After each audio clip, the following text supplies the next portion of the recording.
On n'est pas coincé dans notre enveloppe physique, ni dans nos perceptions, ni dans l'image qu'on a de nous-mêmes, ni dans l'image que l'on renvoie.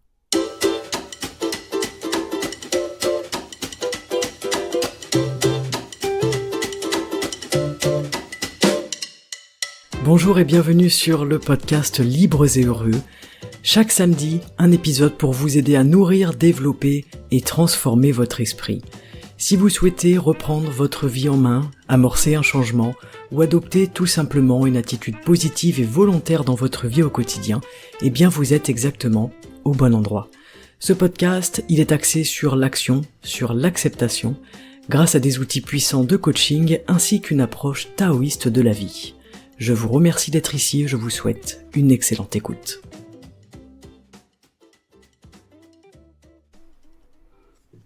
Salut les amis, bonjour à tous, bonjour à toutes et bienvenue pour un nouvel épisode. Aujourd'hui, je vais vous parler de ce qui nous bloque dans notre évolution personnelle ou professionnelle d'ailleurs, et ce qui peut nous faire stagner quand on n'aspire qu'à s'expanser et à se développer. Donc l'idée de cet épisode aujourd'hui, c'est qu'il n'est jamais trop tard pour prendre un nouveau départ, pour réécrire votre histoire, pour embrasser votre vie à bras ouverts, soyons fous, avec audace et avec détermination.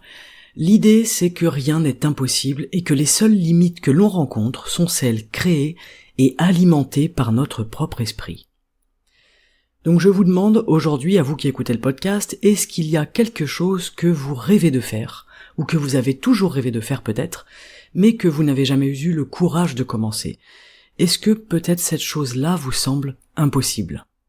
J'ai toujours été fasciné par l'évolution de notre monde, de notre société, de notre technologie, de la science, qui aurait pu prédire l'impact d'Internet ou des avancées technologiques qu'on voit aujourd'hui, comme l'IA par exemple, qui est quand même assez incroyable.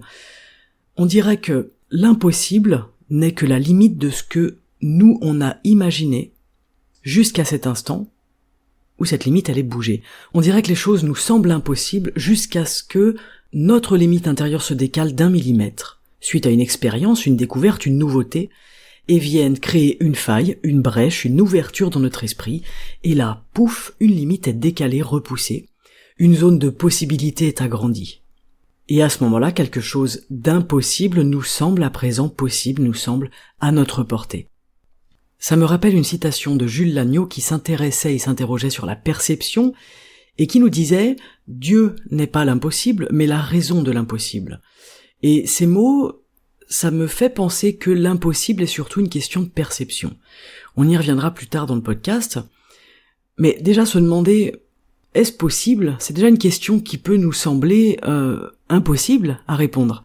Mais je reste convaincu que l'impossible, c'est qu'une illusion qui est créée par notre esprit, nos croyances et notre perception du monde. Après tout, quand on y réfléchit, combien de personnes ont accompli des exploits jugés impossibles simplement parce que ces personnes-là, elles ignoraient que c'était censé être impossible. On peut repenser à notre cher ami Pythagore, qui nous a accompagnés dans notre scolarité, et qui nous disait, lui, que rien n'est impossible, même l'invraisemblable. Et c'est intéressant parce que l'invraisemblable, c'est ce qui ne semble pas vrai. En d'autres termes, c'est ce que je ne crois pas vrai. Donc, rien n'est impossible, même ce que l'on ne croit pas possible. Donc on rejoint l'idée de la croyance, de l'esprit, et cette idée que les croyances sont encore une fois les limites de notre esprit. Donc aujourd'hui, qu'est-ce que ça nous invite à faire ça? À quoi est-ce que ça nous invite? Eh bien aujourd'hui, si vous souhaitez donner un tournant à votre vie, commencez par vous persuader que c'est possible. C'est ça la clé, c'est ce que vous pensez, c'est ce que vous croyez et ce en quoi vous croyez. C'est à travers vos yeux que votre esprit dessine ses limites constamment, c'est à travers votre perception du monde et de vous-même qu'il définit ce qui est possible et impossible, ce qui est faisable et infaisable. Donc qu'est-ce que ça veut dire? Ça veut dire qu'en fait il est jamais trop tard pour changer les choses, pour faire des choses, que rien finalement n'est impossible, que si la vie est un voyage, il n'est pas trop tard pour vider vos valises et en remplir de nouvelles. Si la vie est un voyage, il n'est pas trop tard pour changer votre destination. Je pense qu'il n'est jamais trop tard, mais par contre, ce qu'il faut garder à l'esprit, c'est que le temps passe vite. Alors, à quoi ça me sert d'attendre? Est-ce que attendre finalement, ça ne me desservirait pas? Est-ce qu'on pense qu'on a du temps et qu'on choisit de repousser ce qui nous tient à cœur, de repousser ce qui compte, ce qui fait sens, et ce qui nous anime à l'intérieur de nous? Lors de mon stage de cet été avec Maître Mong, donc c'est un maître chinois taoïste, qui vient en Chine, qui est venu en France pour faire un séminaire d'une dizaine de jours, il nous a parlé d'un concept qui est intéressant, c'est le concept de l'éphémère et de la montagne, c'est-à-dire l'éphémère vit une journée et la montagne vit des millions d'années. Et en fait, sur ces deux échelles, comment est-ce que nous semble notre vie ? Est-ce que notre vie, du coup, elle nous semble longue ou extrêmement courte ? Si je compare ma vie à celle de l'éphémère, ma vie, elle est presque interminable, elle est hyper longue, ça ne s'arrête pas. Par contre, si je compare ma vie, donc mon existence, je parle de notre temps sur Terre, si je le compare à celle de la montagne, alors là, elle me semble extrêmement courte. Donc, ça nous amène à quoi ? Ça nous amène à nous demander par quel prisme temporel est-ce que je regarde mon existence. Combien de temps est-ce qu'il me reste pour mettre en œuvre et pour réaliser ce que j'ai envie de réaliser aujourd'hui, cette chose qui est présente en moi, ce à quoi j'aspire profondément sans oser peut-être le reconnaître, sans le prendre en compte, ou sans même le partager à d'autres personnes. Est-ce que ça me semble impossible de faire ça, ou est-ce que plutôt ça me semble une évidence ? Alors peut-être que la réponse, elle se trouve quelque part entre ces deux extrêmes. On n'a pas tous envie d'être ou un grand moine taoïste, ou un grand chef d'entreprise, ou un sportif de haut niveau, ou une star de cinéma, ou un chanteur de cabaret réputé, j'en sais rien. Ok, ça c'est ok. Par contre, je pense qu'on a tous envie d'être bien dans notre peau, d'être bien dans notre vie, se sentir heureux tout simplement, paisible. Et parfois, on n'ose pas prendre ce nouveau départ qui va changer notre condition future. Parfois, on n'ose pas prendre ce tournant, ce changement qui pourtant va conditionner un état différent. Et le projet, c'est peut-être pas de révolutionner l'intelligence artificielle ou d'ouvrir la plus grande entreprise du pays, ça peut être tout simplement de changer de job. J'en parlais hier avec une amie qui me disait, elle avait lu un article là, qui disait que 47% des Français sont pas heureux au boulot. Moi j'en connais beaucoup des gens qui sont pas heureux dans leur travail. Des gens qui vont au travail avec la boule au ventre, qui se réveillent le matin, qui ont pas envie d'y aller, qui sont entre guillemets un peu dégoûtés de leur vie et de leurs conditions de vie. Qu'est-ce qu'on peut faire aujourd'hui pour ça ? Qu'est-ce que chaque individu peut faire pour se sentir bien dans sa vie ? Quels sont les sacrifices que ça va engendrer afin de développer un confort sur le long terme ? En fait, si je suis pas bien dans mon boulot et que j'ai la boule au ventre en y allant, je pense, à mon avis, d'après mon prisme à moi, que l'urgence, c'est de changer de boulot, de faire quelque chose qui me plaît. Ok, c'est peut-être pas facile, ça va demander des sacrifices. Ça, c'est certain. Ça va peut-être demander une formation, un apprentissage, quelque chose. Mais si je regarde ma vie en fonction de l'éphémère et de la montagne, où est-ce que je me situe ? Qu'est-ce qui est urgent ? Qu'est-ce qui ne l'est pas ? Combien de temps il me reste à travailler ? Est-ce que je me sens de passer encore 30 ans dans cette condition-là ?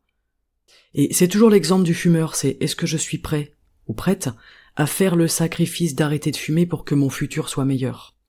C'est aussi le cas dans le sport, ou l'activité physique en général, c'est est-ce que je suis prêt à faire une demi-heure de sport par jour pour me sentir mieux, parce que une demi-heure de sport par jour, c'est moins douloureux, c'est moins pénible qu'une vie entière dans un corps qui nous est inconfortable. Donc la clé, à mon sens, c'est d'apprendre déjà à apprécier notre vie, à apprécier les instants, à embrasser les opportunités qu'on peut avoir et surtout à ne jamais cesser de croire en nos rêves et en ce qui nous anime, en ce qui est important pour nous. En regardant ma vie à travers le prisme de l'optimisme et de la détermination, je me rends compte que chaque jour, c'est une nouvelle chance de progresser. C'est une nouvelle opportunité de créer et de me rapprocher de mon but personnel ou professionnel. Peut-être cette chose qui hurle dans mes tripes ou tout simplement quelque chose qui fait sens pour moi et que j'ai envie de changer. Mais tout part de notre esprit et nos perceptions, et c'est à travers notre perception des choses, de la vie et de nous-mêmes, qu'on alimente un état d'esprit particulier. Alors pour réaliser l'impossible entre guillemets, ou du moins ce qui nous semble impossible pour nous personnellement, individuellement, il est essentiel de commencer avant tout par y croire.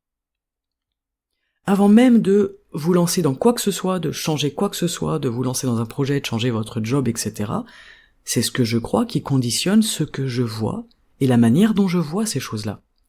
C'est ce que je crois et dont je suis persuadé qui m'enferme un peu plus dans mes croyances et mes limites intérieures.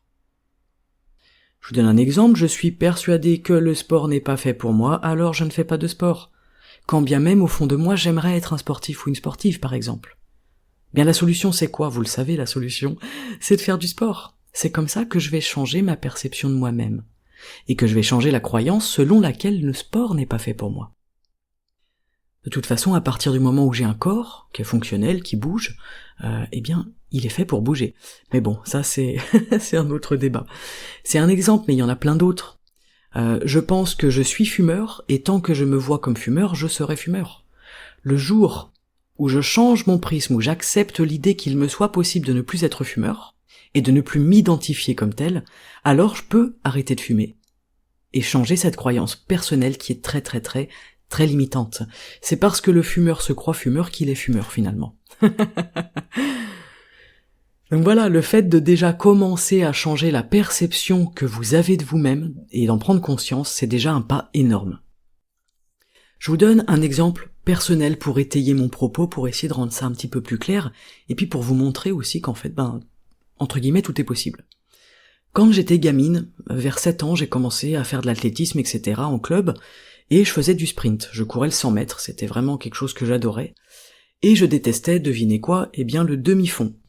J'étais persuadé que j'étais nul en demi-fond, alors que j'étais grande, longiligne, etc. Enfin bref, j'avais apparemment tout ce qu'il fallait pour faire ça. Mais la course longue, vraiment, ça m'intéressait pas. Et je me rappelle mon entraîneur qui régulièrement me reproposait d'aller dans le groupe de l'endurance, et je disais non. J'étais assez doué sur le 100 mètres, j'aimais bien ça, et surtout j'étais persuadé d'être meilleur en sprint. Donc dans l'année, on n'a pas le choix, on doit faire des courses d'endurance, et moi je faisais exprès de finir dernière.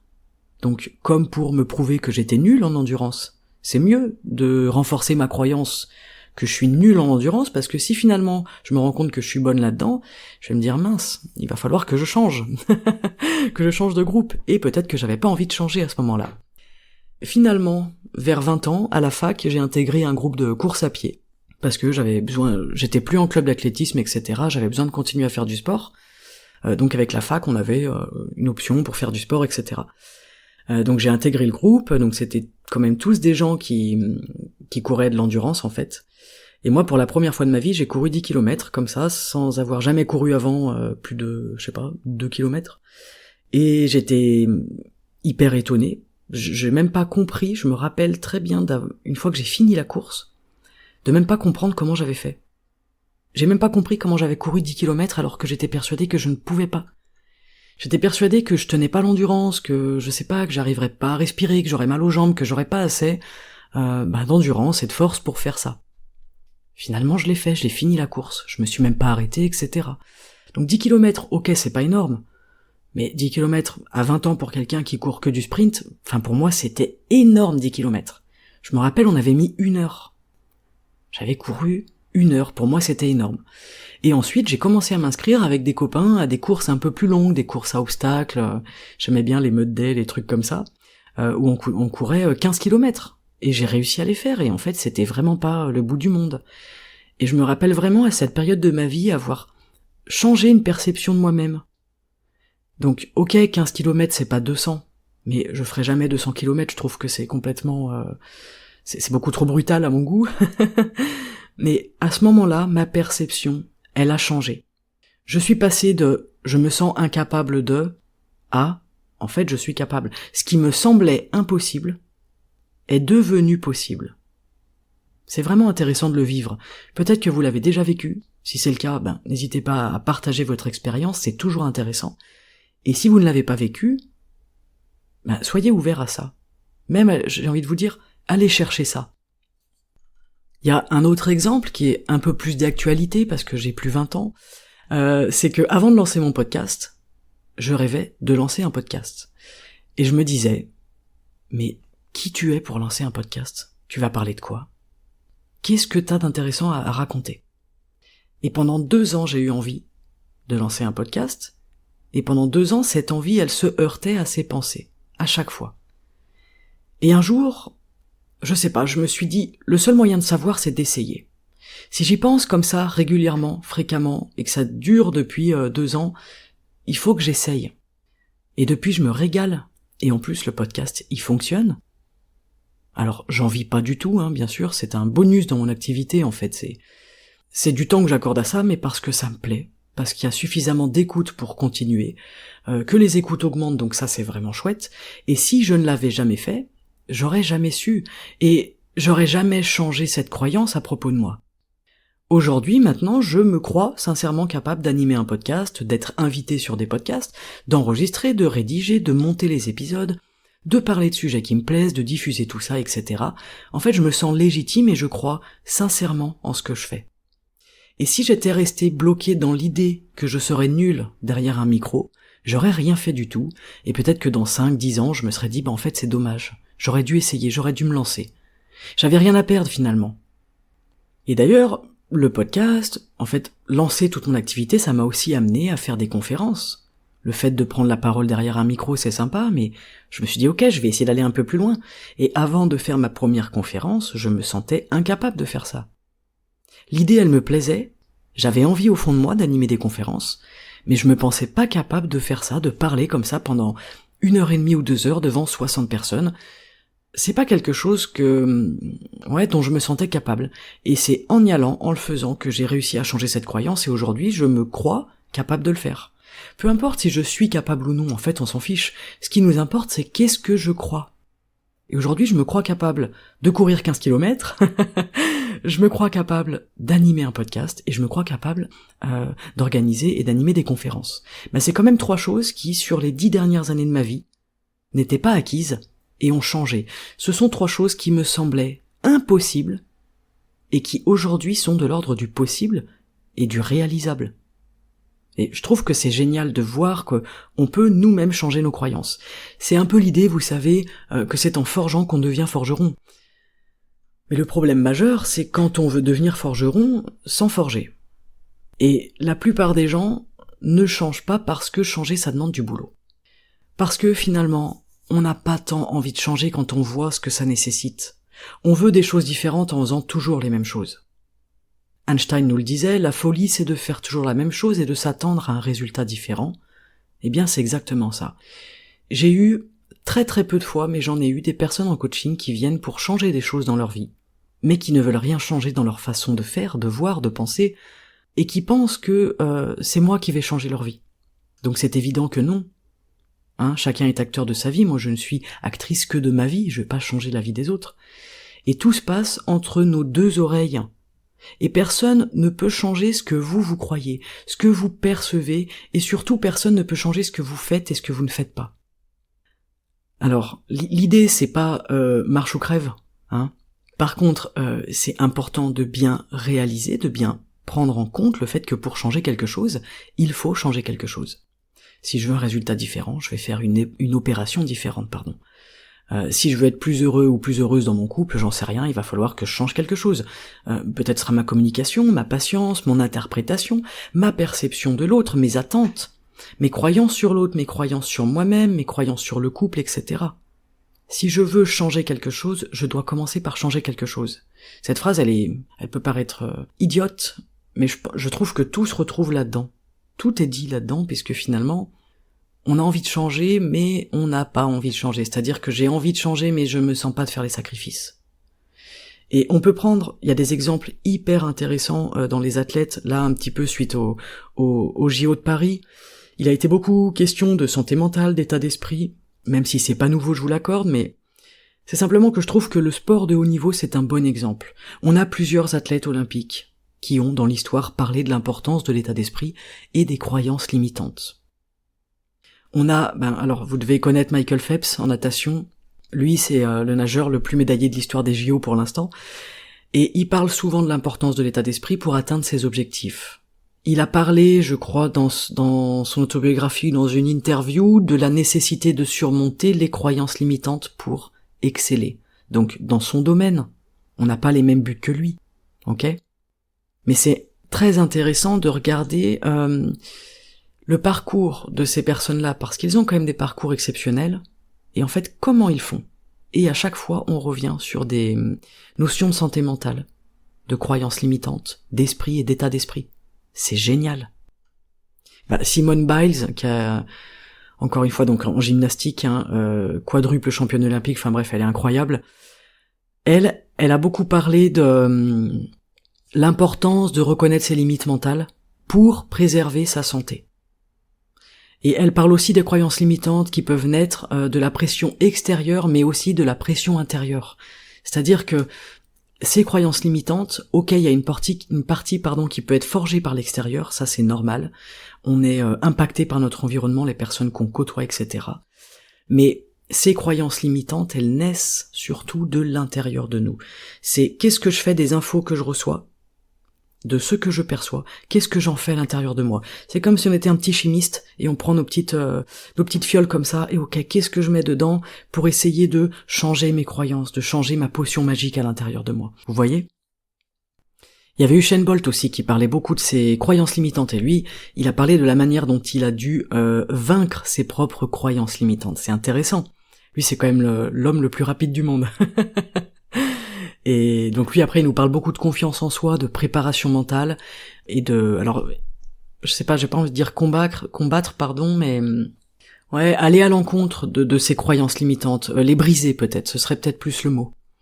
On peut voir ça comme un mur à l'intérieur de soi, et nous on arrive avec un boulet de démolition, et bim, on tape dans le mur, on fait tout écrouler, et on construit un mur différent. Ok ? Et puis, eh bien, en athlétisme, vous savez, le Kenyan Eliud Kipchoge, je crois que ça se prononce, qui lui parle beaucoup de surmonter les barrières mentales. Ça a été le premier homme à courir un marathon en moins de 2 heures, je sais pas si vous connaissez, mais bref, il est assez incroyable. D'ailleurs, cette année, il a abandonné le marathon olympique au kilomètre 31 à cause d'une douleur dans le dos. Et il a dit d'ailleurs dans une interview, vous pouvez être mis KO, mais la vie continue. Je trouve ça génial. Et lui, ce qu'il nous disait, c'est que pour accomplir ses prouesses, il parle beaucoup de force mentale. Et il dit souvent que le seul obstacle est dans l'esprit.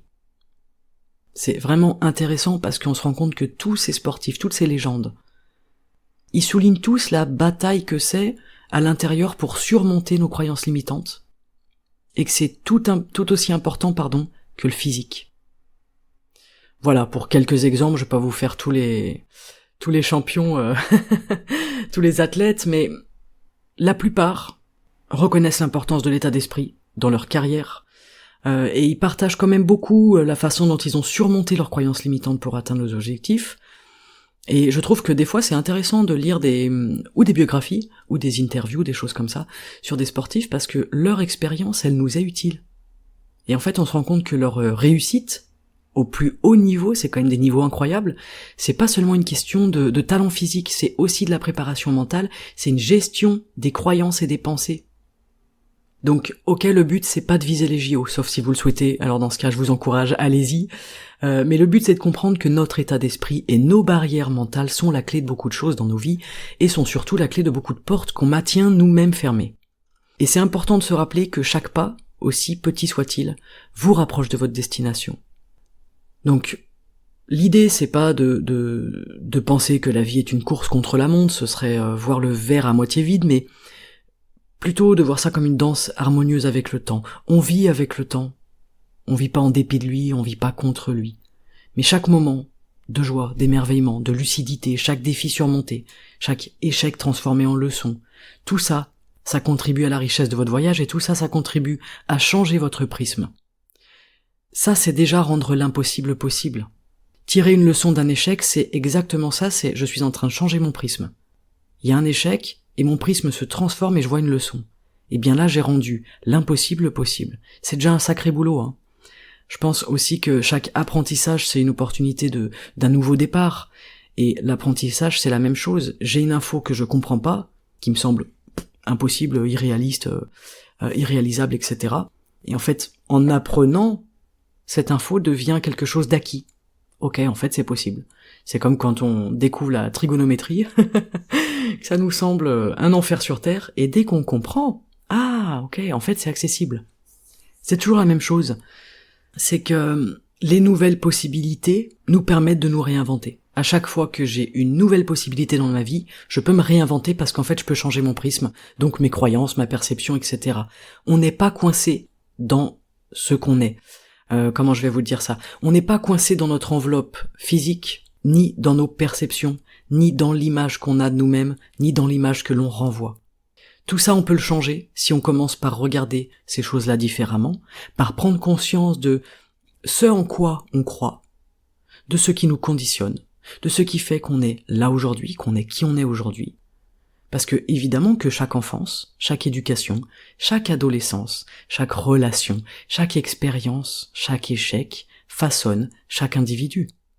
Vous qui m'écoutez et moi qui vous parle, nous n'avons pas les mêmes croyances sur la vie. Quelque chose va peut-être vous sembler impossible alors qu'à mes yeux, elle l'est, et inversement, mon impossible sera peut-être pour vous une évidence. Donc je pense que on peut tous choisir de voir notre vie comme une série de possibilités, où chaque instant est une opportunité de grandir, d'apprendre, de changer ce que je crois, de changer ce que je pense, de devenir plus conscient. Et dans quel but ? Eh bien, dans le but de m'épanouir dans mon environnement. Je suis en capacité de refuser de me laisser enfermer par les contraintes du temps, par les peurs, par les contraintes physiques, parce que je sais que la véritable essence de la vie, elle est ailleurs, que la force et la vivacité avec laquelle je poursuis mes rêves et mes aspirations profondes, c'est ça qui est important. Qu'est-ce qui nous rend heureux finalement ? Je demande souvent ça aux personnes qui viennent en coaching ou même quand on fait du Twina, on discute toujours un petit peu pendant la séance. Qu'est-ce qui vous rend heureux ? Je leur demande. C'est quoi qui vous rend heureux dans la vie ? La dernière fois, j'ai fait une séance à un homme là qui est venu et puis très occupé, beaucoup de choses, c'est assez marrant à voir de l'extérieur, même si je comprends tout à fait, des super projets, etc. Mais c'est marrant de voir comment on prend pas le temps de faire de l'espace. Et je lui demande, c'est quoi tes moyens de relâcher la pression ? C'est quelqu'un qui est très tendu. Là, il me dit, je sais pas. Je lui dis, mais c'est quoi tes loisirs ? Elle me dit, mais j'en sais rien. Bon, je dis, peut-être ça pourrait être chouette de se consacrer 1 heure dans la semaine pour faire quelque chose qui te détend. Comment est-ce que tu te détends ? Physiquement, mentalement. Il savait pas. Donc c'est vraiment tout bête, ces choses-là, mais on a le choix, c'est nous qui avons les rênes, c'est nous qui avons les commandes. Il y a plein de choses qu'on maîtrise pas, on le sait. Il y a beaucoup de choses qu'on contrôle pas, ça, alors j'en suis la première convaincue. Par contre, je peux contrôler, je vais pas dire qu'on peut contrôler ce qu'on pense, parce que les pensées, elles sont tellement rapides et abruptes qu'on contrôle pas quand elles arrivent. Par contre, je peux contrôler mes réactions. Enfin, contrôler, c'est pas le terme. Je peux prendre conscience de mes réactions, me regarder faire et essayer de changer les choses. Quand je vois que je suis extrêmement tendu dans ma vie, et que du coup, tout empathie derrière, ok, en fait, c'est à moi, là, de prendre 1 heure dans ma semaine pour faire quelque chose pour moi, qui fait sens, ok, qui me fait du bien. Et vraiment, on revient à cette question toute bête de qu'est-ce qui me rend heureux ou heureuse ? Vous savez ce qui me rend heureuse ? Mais c'est idiot, ce qui me rend heureuse, c'est d'aller me promener, de faire des randonnées, d'aller dans la montagne, d'aller dans la nature. Et évidemment, ça, je le fais 1 fois par semaine. Je peux pas le faire tous les jours, on travaille, on a une vie, c'est normal. Mais je sais que il y a 1 journée dans ma semaine où je n'allume pas mon ordi, je ne fais pas de podcast, je ne fais pas de boulot, je ne fais pas de com, etc. Et je pars, je vais me promener toute la journée, en rando, dans le Vercors, dans la Drôme, etc. C'est ça qui me rend heureuse. Après, il y a d'autres choses, évidemment. Notre famille, voir nos enfants, nos neveux, nos nièces, etc. Voir nos amis, aller faire du patin, ce qu'on veut. Chacun aura toutes ces petites choses-là qui vous rendent heureux, mais des fois, quand je vois des personnes, je leur demande qu'est-ce qui vous rend heureux ou heureuse, et qui savent pas quoi me répondre, je me dis au fond de moi, alors je leur dis pas à eux, mais je me dis au fond de moi, c'est peut-être urgent de penser à ça. Ok, la vie c'est pas uniquement chercher à être heureux, bonheur, et on vit dans le monde des bisounours, je suis bien d'accord, on a tous des problèmes, des choses à gérer, et la vie c'est pas un long fleuve tranquille, mais la façon dont je m'occupe de mon esprit, de mon état d'esprit, ça c'est pourtant très important je trouve. Et des fois, ce qui nous maintient dans le fait d'aller travailler tous les jours de, 9h à 18h ou 10h à 19h, c'est aussi ce qu'on a à côté. C'est aussi ce qui nous passionne, ce qui nous donne la force, la vivacité. C'est aussi ce qui alimente nos rêves, nos aspirations profondes, ce qui fait sens pour nous. On est obligé d'avoir ça dans notre vie, c'est pas possible sinon qu'est-ce qu'on fait ? On se lève le matin, on va au travail, et si le travail nous plaît pas, on rentre, on est triste, on se sent mal. Il y a un petit week-end de 2 jours et puis il faut y retourner après, je veux dire sur le long terme, c'est quand même compliqué mentalement. Bref, je suis parti un peu dans une grande parenthèse, je suis désolé. Je reviens à notre sujet principal, mais voilà, l'idée c'est aussi d'intégrer, de comprendre le fait que, en fait, je suis en capacité de refuser, de m'enfermer moi-même dans les contraintes de mon esprit, et de m'enfermer moi-même dans les contraintes de mes croyances qui me limitent constamment. Et en fin de compte, je suis vraiment persuadé, alors, peut-être que je me trompe, mais en fait c'est pas grave parce qu'on a bien compris que finalement c'est peut-être ce qu'on croit qui est intéressant. En fin de compte, je pense qu'il n'est jamais trop tard pour changer de cap, pour se réinventer, réinventer son parcours. Et vivre pleinement, avec courage et avec conviction, avec optimisme et détermination. C'est comme si on se réveillait demain et on a 80 ans. Qu'est-ce que ça nous fait comme sensation ? On ne peut pas et on ne veut pas attendre toute une vie pour réaliser qu'on n'en a pas tiré le meilleur. Et qu'on finit notre vie avec des regrets en se disant que finalement, on aurait peut-être dû et que c'était peut-être pas si impossible que ça. Alors comment on fait pour éviter ça ? Bien c'est simple, on commence à se bouger dès maintenant. On commence à se mettre en mouvement dès maintenant. On perd pas de temps à réfléchir et à alimenter nos prismes avec ce qu'on croit qui est possible ou non. On commence, on se lance, on bouge, on essaye. Et surtout, on garde en tête que tout est possible. On plante cette petite graine qui va germer en nous, qu'en fait, on peut changer les choses, que c'est possible de changer de vie, de changer de boulot si on a envie de changer de boulot. C'est essentiel de garder en tête que tout est possible. Que ce soit physiquement, mentalement, émotionnellement, on peut vraiment changer les choses, même si elles sont comme ci ou comme ça depuis des années. Rien n'est figé. Tout est mouvement, tout est en mouvement perpétuellement. Ça peut être un truc tout bête, que je veux changer, comme manger mieux, faire du sport, méditer, me remettre à lire, lancer un projet perso ou pro, changer de job, déménager, partir en bivouac, apprendre un instrument, reprendre des études ou tout simplement passer du temps avec les gens qu'on aime. À chacun son urgence, à chacun sa priorité et surtout, à chacun ce qui fait sens pour soi. Mais moi, ce que je vous souhaite sincèrement, c'est d'être épanoui dans votre vie et dans votre temps sur Terre. On a du temps à passer ici, c'est une expérience. Notre temps, on l'a vu, il peut paraître soit très très long si on le compare à celui de l'éphémère, soit très très court si on le compare à celui de la montagne. Donc, à chacun ses priorités. C'est évident. Et il faut pas oublier que votre épanouissement, votre bonheur dépend de vous-même et dépend de ce que croit votre jolie tête bien pleine. C'est surtout ça. Et si vous prenez le temps de vous développer personnellement, de grandir intérieurement, je pense que vous pouvez aussi vivre une vie plus épanouissante. Vous en êtes capable, ça j'en suis persuadé. Rien n'est trop beau pour soi. J'adore cette phrase. Rien n'est trop beau pour toi, c'est vas-y, lance-toi et enlève de ta tête cette croyance qui fait que tu penses qu'il y a des choses qui sont trop belles pour toi, que tu ne mérites pas, qui sont inatteignables, etc. C'est pas vrai, ça c'est des croyances. Pour les changer, il faut que tu te mettes à l'action, il faut bouger, il faut y aller, il faut se lancer. Je pense que c'est urgent d'apprendre à s'aimer, à s'accepter, à se pardonner nos bêtises, nos erreurs, parce qu'on en fait, à célébrer nos réussites, nos petites victoires personnelles, même si elles sont minuscules, même les petites avancées, les petits pas. Il est aussi urgent de devenir acteur et actrice de sa vie pour la façonner comme vous le voulez, comme vous l'entendez, c'est votre vie. C'est votre corps, personne vit à votre place. Je vous souhaite de lâcher ce que vous pensez de vous-même, ce dont vous vous pensez capable, mais surtout ce dont vous vous pensez incapable. Il est urgent de briser ces barrières-là, de commencer des nouvelles choses, de vous lancer, d'oser, et de décaler petit à petit votre limite personnelle de l'impossible. Vous allez petit à petit décaler cette limite intérieure. Et plus vous la décalez, plus elle va grandir, plus vous vous sentirez en possibilité de faire des choses nouvelles, qui vous plaisent, qui vous passionnent, qui vous animent, qui vous nourrissent, qui vous rendent vivant, ok, ou tout simplement qui vous font du bien. Mais c'est un peu ça, l'idée du podcast derrière, c'est en fait, c'est quoi le but sur Terre, quoi? On a peut-être juste envie de se sentir vivant, ça fait trop du bien. Et pourquoi attendre? On attend parce qu'en fait on a peur, parce qu'on croit qu'on n'est pas capable, parce que si, parce que là. Attendre, c'est inutile. Donc même si vous avez une idée en tête de projet pour une date future, vous pouvez déjà commencer à prendre un calepin et un stylo, et à écrire, à schématiser, à synthétiser, à gribouiller, à imaginer. Vous avez le droit d'imaginer. Autorisez-vous dans un premier temps, peut-être, à imaginer les choses. C'est peut-être ça le début.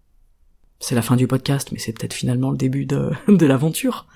S'autoriser à imaginer quelque chose de meilleur pour soi. Imaginez que rien n'est trop beau pour soi. Moi, je trouve ça vraiment chouette. Donc, à partir d'aujourd'hui, eh bien, on peut commencer à construire un futur qui soit plus serein, plus épanouissant. L'important, je pense que c'est pas de tout changer d'un coup, mais de faire des petits pas réguliers vers une direction différente de la nôtre actuelle, si on veut changer évidemment. De toute façon, si vous voulez pas changer, vous êtes plus là à la fin du podcast. Et d'aller vers quelque chose qui fait sens. vers un mode de vie tout simplement plus épanouissant. La vie, moi je vois ça comme un voyage entre l'éphémère et la montagne, c'est-à-dire que je pense qu'à la fois on a du temps, mais qu'à la fois ça passe très vite. Et je pense qu'il n'est jamais trop tard pour partir à l'aventure, pour changer de destination, pour réaliser ce qui nous semble encore aujourd'hui impossible, pour déverrouiller des choses, pour changer nos perceptions. C'est hyper intéressant. C'est extrêmement amusant, extrêmement satisfaisant de jouer sur son esprit.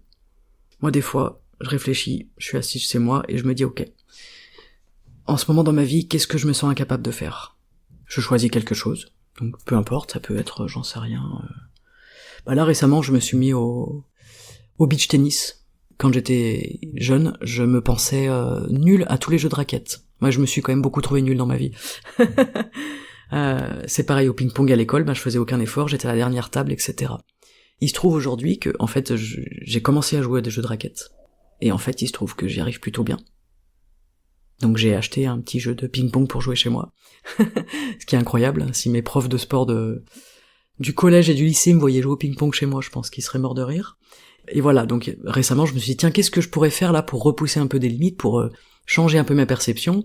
Et je vous l'avais dit, j'avais commencé, ça fait un peu plus de 15 jours, je crois que ça fait 3 semaines. Je m'étais dit, je ne prends plus l'ascenseur, je vais monter par les escaliers. Voilà, non pas que je me sente incapable de monter par les escaliers, mais en fait je voulais voir si j'étais capable de monter 6 étages à chaque fois que je descends de chez moi, que je pars, que je reviens, parce que en fait c'est fatigant, on va pas se mentir. Et puis des fois après les randos, on a un peu les jambes qui piquent, donc jusqu'où est-ce que je peux aller ? Juste pour changer ma limite dans mon esprit. C'est vraiment des petites choses comme ça qui sont rigolotes à faire. Côté professionnel, c'est pareil. Je recommence un peu tout puisque j'ai déménagé, etc. Et je me dis ok, ça me fait peur. Parce que j'arrive dans un nouvel endroit, j'ai pas de clientèle pour l'instant. J'ai commencé à faire quelques massages à Valence, donc c'est chouette. Mais je me suis dit ok, on va y aller, j'ai pas de temps à perdre. Je n'ai pas de temps à perdre, donc j'y vais. Et j'ai rien à perdre non plus. Dans le pire des cas, qu'est-ce qui va me manquer ? C'est l'argent, parce que malheureusement c'est ça qui nous arrête aussi dans nos projets. Et dans le pire des cas, c'est pas grave, j'irai trouver un boulot alimentaire. Et ça fera sens parce qu'à côté, je serai en train de développer quelque chose. Mais vous voyez, c'est toujours aller regarder où est-ce que je bloque, qu'est-ce que je crois, qu'est-ce qui m'arrête, c'est quoi mes limites à l'intérieur de moi, de quoi est-ce que je me pense capable et incapable. C'est vraiment fascinant parce qu'une fois qu'on arrive à changer ça à l'intérieur, c'est une sensation incroyable, un sentiment vraiment incroyable que vous avez peut-être déjà expérimenté, et si c'est pas le cas, je vous le souhaite vraiment parce que c'est vraiment chouette. Donc voilà, votre vie c'est un beau voyage, moi je pense vraiment qu'il n'est pas trop tard pour profiter de ce voyage, peut-être changer de destination, partir autre part, faire autre chose, et encore une fois, voilà, réaliser ce qui aujourd'hui vous semble encore impossible, mais qui bientôt vous semblera tout à fait possible. C'est tout pour moi aujourd'hui, je vous remercie pour l'écoute de cet épisode. S'il vous plaît, comme d'habitude, n'hésitez pas à le partager, à me mettre une petite note sur votre plateforme d'écoute préférée. C'est toujours super pour moi, je vous remercie. C'était un pari de lancer ce podcast, et ce pari est tenu, ce pari est réussi, je suis très très très contente. Donc je vous remercie parce que c'est aussi grâce à vous, parce que s'il n'y avait pas d'écouteurs, en fait ça servirait à rien. D'auditeurs, pardon, s'il n'y avait pas d'auditeurs, ça ne servirait à rien de parler dans un micro. Donc merci encore à vous et je vous souhaite le meilleur, je vous souhaite une excellente journée, je vous souhaite de faire des choses qui font sens pour vous, qui vous font vibrer, je vous souhaite vraiment d'oser. Allez-y, vous avez rien à perdre. Prenez quand même quelques précautions avant parce que si vous voulez faire un saut à l'élastique, vérifiez que l'élastique soit bien accroché, quoi, voilà. On a quand même toujours intérêt à vérifier avant de se lancer. Bien évidemment, je vous dis pas de faire les choses tête baissée comme un taureau, mais n'attendez plus pour faire ce qui fait sens. Et commencez aujourd'hui par vous persuader que c'est possible. Commencez à imaginer ce qui vous fait envie et commencez à croire sincèrement que c'est possible. On se retrouve sur les réseaux sociaux, comme d'habitude, tous les liens sont en description de l'épisode. Je vous remercie encore une fois d'être ici et je vous souhaite une excellente journée et on se retrouve très bientôt sur le podcast. Ciao.